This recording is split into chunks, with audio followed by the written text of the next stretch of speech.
嗨，大家好，我是坦平叔。今天是2025年6月23号。这一期咱们聊一篇文章。这个前两天父亲节这个晚上突然有一篇文章上了热搜。按照这个很多媒体的说法很多媒体的报道叫地产二代手撕老爸，猛爆董事长父亲大瓜。父亲节当天一则名媛集团创始人、实控人李松坚儿子在微博上给他写了一封信，这封信不是什么歌颂父爱，而是阴阳爆料其父。一则名媛集团创始人、实控人李松坚的儿子在微博上给他写了一封信，就是儿子给父亲写了一封信，在微博上发表。这封信不是在父亲节当天歌颂父爱的，而是对父亲诸多指责涉及家庭情感、财富分配不均以及家族企业经营理念分歧等敏感问题。这封手撕老爸的信吸引了众多吃瓜群众的目光。不过截止目前，李松坚及其儿子均未正式回应。那我们就一起来看一看这封儿子写给老子的信，看看在儿子眼中的老子是什么样的一个形象，看看儿子是如何手撕他爸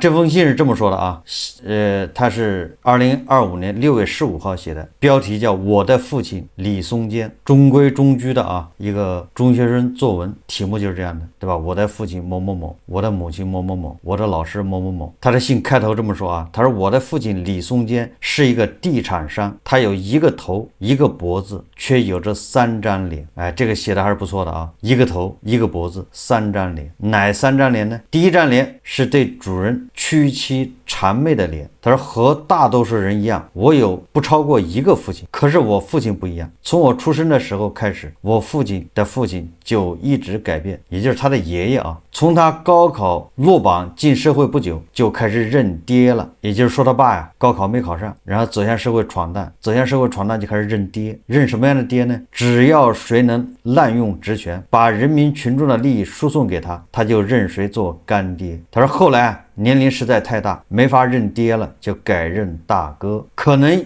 是因为跟我父亲走得太近，我父亲最崇敬的父兄很多都进去了，比如陈某宇、蒋超某这个大家自己在网上一查就知道是谁他说我的父亲是一个表里如一的人，他是发自内心的崇拜他的这些主人们，他从发型、公司发言到男女关系都事无巨细的向他们学习，连他自己在澄海南阳乡下的会议室都严格按照上海市委的样式装修，长方形的大厅，2个单人沙发在大厅的一端，背面是漂亮的背景墙，2个沙发的中间是一个茶几，两侧是单排沙发，衬托着中间2个位置。这个在那个每天晚上7点的这个节目里面，对吧？这样的镜头经常看到大家马上就有了画面感。他也很希望我能继承他的遗志，一直是这么教育我的。我计算机竞赛全国第2，保送清华的时候，他非常开心，送给我一本书叫《有关再生》。他告诉我，你情商太低，要把这本书仔仔细细的读一遍，学习怎么让上级开心。我高中的时候升学第1志愿是麻省理工，第2志愿是香港科大，第3志愿是中山大学。他知道之后非常生气，严肃的批判我。他跟我说你现在这么有才华，应该去北京上学，也许哪个首长的女儿就看上了你呢。于是我作为美国计算机奥赛全球第1名，从麻省理工转到了清华大学。可惜我不争气，在清华4年，最后还是没有一个首长的女儿看上我。我父亲的第2张脸是对神奉献一切的脸。我的父亲一生都在追求爱情，或许是因为他没文化，或许是因为他认了太多的爹，亦或许是因为他长了一张曹德旺的脸除了他妈，从来没有一个女人爱他。当然了，他这个作者说他妈这个是亲妈，那言下之意就是他爸的爸爸，他爸的爹不一定是亲爹。他穷尽一生追求女性的认可，在他眼中女人就是神。在他的公司上海名媛，女性员工的福利比北欧还好，只要说自己来月经了，就可以比男性员工多放几天的假。我父亲把这个福利叫做月假。我的父亲最爱的女人叫做林菲菲，他们结婚的时候，林菲菲是一个在广东打工的2婚带男孩的女人。我父亲作为一个潮汕男人，冲破了封建的藩篱，忤逆了自己的父母啊，说这个也是亲的，毅然决然的跟他走入婚姻的殿堂。2005年，我父亲跟着陈某宇一起挪用社保基金，被调查入狱的时候，林菲菲毅然决然的跟他离婚，分走了他一半，也就是几十亿的财产。也许正是林菲菲这种凌厉的作风，让我父亲感受到了女神般的天罚的疼痛爽感。在他刑满释放的时候，回到上海，和林菲菲又手牵手重归于好。那几十亿的奉献，他也甘之若饴。以前我觉得几十亿还是挺过分的，因为算下来，我父亲和他的女神一次要1000万左右，这个是最昂贵的这个什么，对吧？这个学日语活动啊，一次要1000万。但是后来发生了一件事，让我改变了想法。2021年时候，我回国，想要帮林菲菲把公司做大做强，于是我去上海香港广场的苹果店采购苹果电脑工作用。当时销售说啊，可以开一个商业账户，结果我报了上海明源集团的公司名和税号。销售说之前和明源的销售都是由林菲菲女士负责，我当时就释然了。我想到2016年父亲节的时候，在美国买了一个苹果手机寄给他当礼物，当时打电话我报快递单号，结果他连26个英文字母都不知道怎么写下来。一个用苹果电脑收藏现代艺术的优雅女性，竟然被不懂拼音的我父亲糟蹋了那么多年。女神这种痛苦是多少钱都补偿不了的吧？他们的关系在他心中和在他心中是那么的一致。李松坚的第3张脸是对奴才们蔑视的脸，在他的心中不是主子，不是神，就是奴才了。也就是他说他爸啊，把人分成3种人嘛，一种是主子，一种是神，那剩下的都是奴才。他说包括我在内，中国的年轻男性们在他眼中都是他的奴才。对了，我姐也是奴才，虽然她是女的，但是不能用，就是说不能发生关系，所以不属于女神。我姐上了大学就去上海跟我父亲在一起，她毕业后，她本来跟林菲菲一样，在我父亲相邻的办公室工作，但是过了一段时间就被我父亲撵走了。我父亲很讨厌高学历的人，他很喜欢教育我说啊，不要以为我考上清华就多么厉害，你看那些复旦交大的高材生不也是给我打工吗？哦对，有一个例外，就是那些在学校里有编制的老师和教授，比如我的大姨李丽丽，又比如上海大学的主任教授施立义，上海师范大学毕业的施立义教授的上海大学纳米技术研究中心，跟我父亲说他们有着先进的科学技术，于是我父亲大手一挥，几亿元的投资血本无归。也许他和施主任坐在会议室正中的沙发上谈话就很快乐吧。但是我父亲虽然表面是一个商人，却对商业嗤之以鼻。21年我回国，我用经济和金融知识跟他说房地产已经到顶了，结果他听完比我高中的时候说要去麻省理工的时候还要生气。他说我在美国太久，被洗脑洗坏了，不懂中国的国情。在他的世界观里，西方的经济学不适合中国，中国房子永远涨，他的财富不是来自于商业和金融，而是神的赏赐。他作为一个对主人对神奉献的虔诚的信徒，得到主人和神的青睐，所以才能获得永远涨的上海房产，住在上海徐汇的顶层复式公寓，睥睨着几十层脚下石库门里的奴才。你们这些复旦交大的奴才们就应该背30年房贷给我打工，让我的房子永远涨。2021年我的父亲这么想。你们这群奴才们怎么不买我的房子呢？你们怎么这么不努力，怎么这么不像话？2023年我的父亲望着明源集团到处的烂尾楼，内心发出了怒吼。哦对了，忘了说，他的公司现在一个复旦交大的人都没有，他眼里的奴才们都离职了。李新野2025年6月15日父亲节写入曼哈顿，这就是他的信的原文。我查了一下这个信里面所说的李松坚什么明源集团，还真有这人，还真有这样的企业，对吧？这个李松坚1963年出生于汕头澄海，是一位地产商人。1994年转战上海滩，开发了明源世纪城，目前是明源集团实控人。明源集团是上海电气集团的股东之一。2006年在胡润百富榜上，他以17亿元的身价排在第191位。他时常出现在一些公众场合，还向学校捐款。2006年9月前后开始出现李松坚被调查的消息。2007年9月23日被长春中院认定2004年挪用上海电气5000万元以及行贿70万元，判处有期徒刑1年半。在这期间，李松坚和林菲菲结婚，也就是李新野和他姐的后妈。而2007年李松坚入狱后，林菲菲与其战术性离婚，分得几十亿资产。1年后，李松坚从狱中归来，两人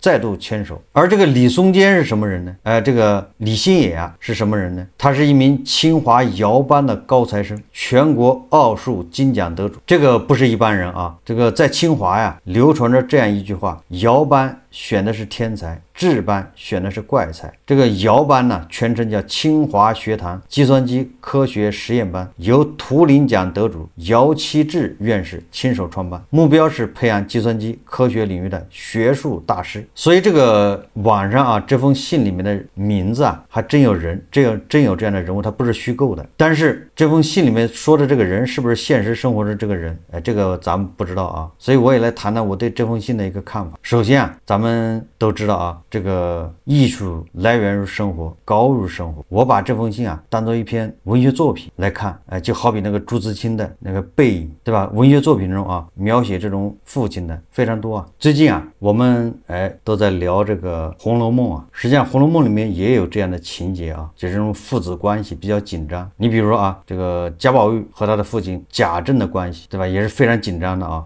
这个《红楼梦》啊，曹雪芹对贾宝玉和贾政之间的关系啊，是中国古典文学中啊父子冲突的经典案例。这个贾政作为一个典型的这个儒家的这种形象啊，非常严苛的这个儒家家长，也就是那种叫什么慈父严母，不对，严父慈母啊，对吧？他希望宝玉遵循传统功名之路啊，这个跟贾宝玉啊浪漫的个性，对吧？和他的这种人生观啊格格不入，导致父子间的紧张与疏远。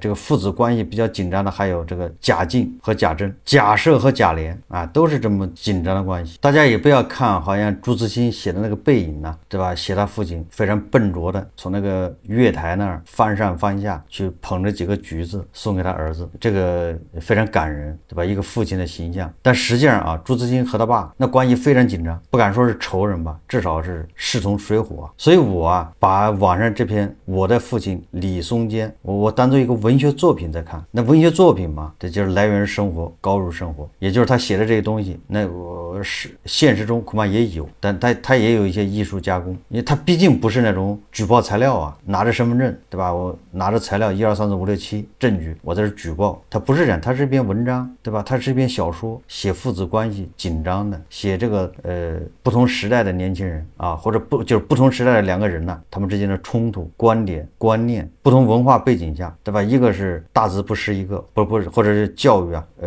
这他爸没考上大学嘛，学习不好，那受的即便有限的教育也是传统教育，而这个儿子是个天才，对吧？而且还到美国受西式教育，你看这两种文化的冲突，对吧？时代的冲突啊，时代冲突什么意思呢？你这个老子啊，他是在那个房地产一路高歌的时候，是在改革开放初期啊，那种草莽英雄啊，就是大家想象一下吧，就这个万达的老板王健林不说过了吗？什么清华北大都不如胆子大，这个就充分说明啊，这个是一个这代际冲突啊，你就不要把它当作是李松坚和他儿子之间冲突，它是一个时代这种冲突啊。那个时候就是你什么清华北大，你没有胆子大好使。所以你看，在李松坚的眼里，是吧？你上什么复旦，你这个大学那大学没有用啊，你都得给他打工，因为他胆子大。事实证明这些人他也能成功。所以在我看来啊，这个作者啊，把他父亲李松坚写的，实际上是好多人的一个，或者反映的是一个时代的一个特征，或者好多地产商的一个叫合集。同样的啊，现在房地产开发商都是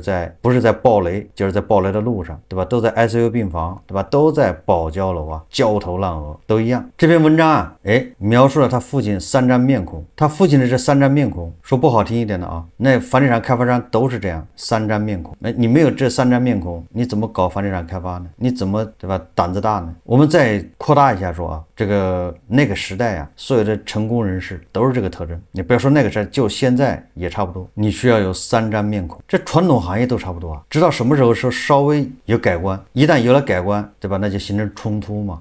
因为大家如果都是3种面孔的时候，谁也别笑话谁，都一样。那为什么开始有人瞧不上了呢？有人笑话了呢？那是因为时代变了，有人不需要3张脸，哎，他也能成功。那是什么时代啊？实际上就是互联网、移动互联网高速发展的时候，传统行业还需要3张脸，但是到了移动互联网的时候呢，这种3张脸就淡化了。不是说3张脸没有了，是淡化了。即便有，它也变到桌子底下去了；即便有，它也外面披着一层面纱，也不像以前那么赤裸裸，对吧？所以说你能看到那些互联网大佬阿谀奉承吗？你看不到，对吧？这些互联网的新贵啊，移动互联网的新贵，也就是更多的时候表现出是一种批判，对吧？对现行的这些不合理的现象，他经常说三道四。从这个王兴，对吧？美团的王兴到马某，还有很多啊。那到现在的很多科技新贵啊，那他这个3张脸的这种变化啊，3张脸的这种特征啊，就更加淡化，或者就更加隐蔽。那我想啊，这个文章的作者他应该算上是科技新贵，因为他搞这个计算机，对吧？搞这些信息，他在这一块，对吧？算这个领域的。那这些领域的他就更加跟传统的行业不一样。传统的行业过去的那些有钱人都是靠，不能说都是啊，主要是靠权钱交易，跟县城婆罗门是一样的。他们的财富那是比较粗暴简单。哎，正因为这样，所以跟学历没关系啊。你只要跟第一张脸，对吧？对权力，他说是对主人啊，实际上就是对权力的屈膝谄媚，你就能拿到资源，你就能发财。这个也符合啊改革开放初期的一些特征。这个文章啊，所谓的开撕他爸，我也没发现怎么撕了，因为如果他写的是事实的话，那这些网上都已经报道过啊，他无非有以调侃的语气、诙谐的语气把它写出来了，对吧？他爸坐牢判了1年半，他爸为什么坐牢？这个都是公开信息啊，这个怎么叫开撕呢？如果说啊，他爆出了他爸这个判决书里没有的，哎，那叫开撕，对吧？有漏罪啊，还有其他的重大线索，那才叫开撕。哎，就关于第2张脸，对吧？这对神奉献一切的脸，穷尽一生追求女性认可。这个我想到了《红楼梦》里面啊，那他爸跟贾宝玉是一样，对吧？在这个作者的笔下啊，那作者就变成了个曹雪芹了，写他爸对喜欢的女的像神一样的奉献，对神一样的看待女神，那不就是贾宝玉吗？对吧？他爸啊，公司的女员工那待遇比男员工要好，对吧？来了例假就可以请假回家，你这不都是好事吗？然后他爸又看上了一个打工2婚带男孩的女人，那恰恰说明他爸没有成见，对吧？对婚姻对爱情非常纯粹，